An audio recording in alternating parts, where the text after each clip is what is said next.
Hey people, today I wanted to show you an update video on my Firedin build because I wanted to give more information and more options.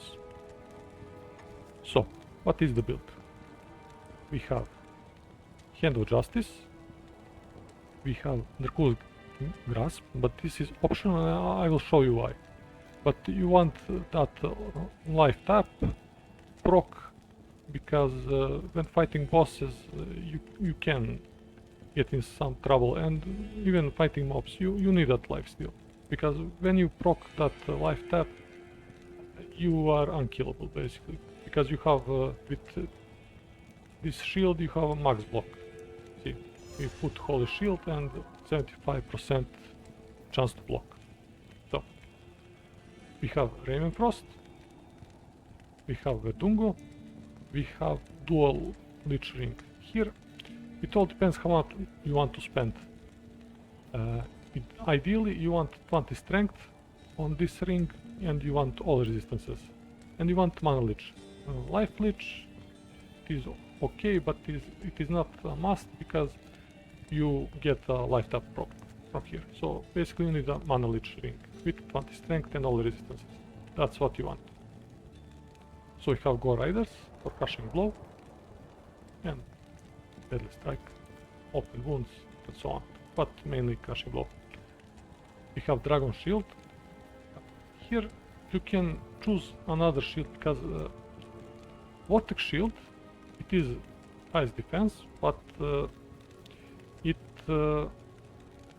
has a high strength required and you do not need 148 strength.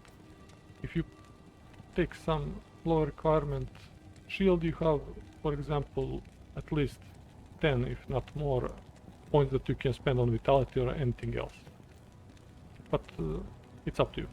And you want, of course, all resistance is 45 shield. You have High Lords for attack speed and all skill, Deadly Strike. You want Flickering Flame, and Flickering Flame does help your fire damage because it gives 3 to 5 skill and does stack with your auras. And you want Dragon in a plate as well.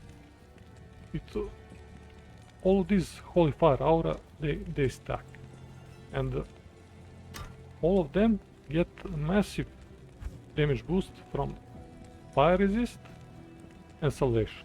That's why you want to put 20 points in fire resist and 20 points in salvation, because both of these skills stack with your item skills from Holy Fire and they buff it immensely. So rest of the skills, 1 point Wonders and 20 in Conviction. You want to reduce that defense because you do not have a lot of attack rating. You have,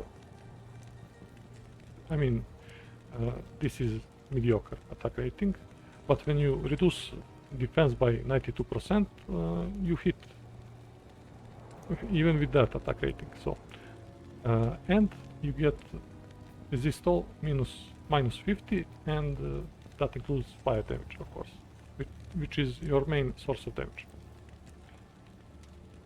Now here you want 1 point in all of these because you want Holy Shield for max block, you want Sacrifice, and you want Zeal. You max Zeal, 20 points here, and rest of the points you put in Sacrifice. Now stats, you want enough strength to wear your gear, enough dexterity to equip Phase Blade and max block, because you will have to put additional points in dexterity if you want max block, and you want vitality, no points in energy. So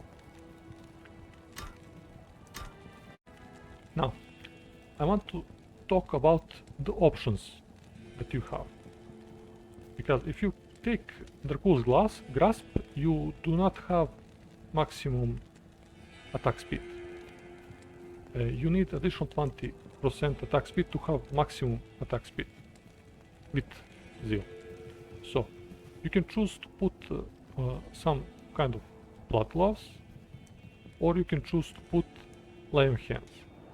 But note that when you do that, you lose life tap proc and you rely only on your shield.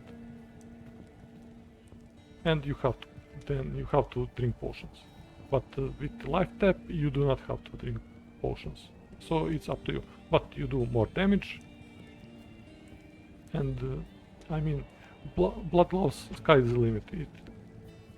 It can have all resistance, it can have 10 crushing blow, it can have all... You can choose your attributes you want. But they are rare to find that are 10% crushing blow, 20% attack speed, and that you have good resistances in life element. It is expensive and it's rare to find. So, but what else can you do? On this character you can put on your mercenary Fate Bow.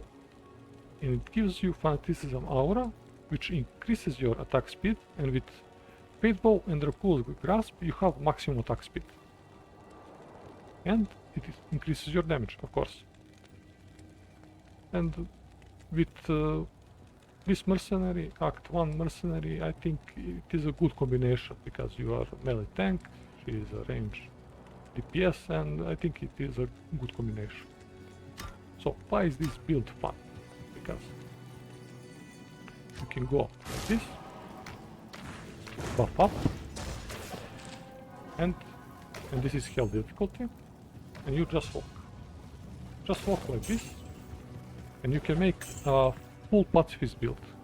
Now, even on player 8, you have no problem killing mobs. So you just walk like this, and they fall. It is, I mean, you don't do much, but it is extremely entertaining.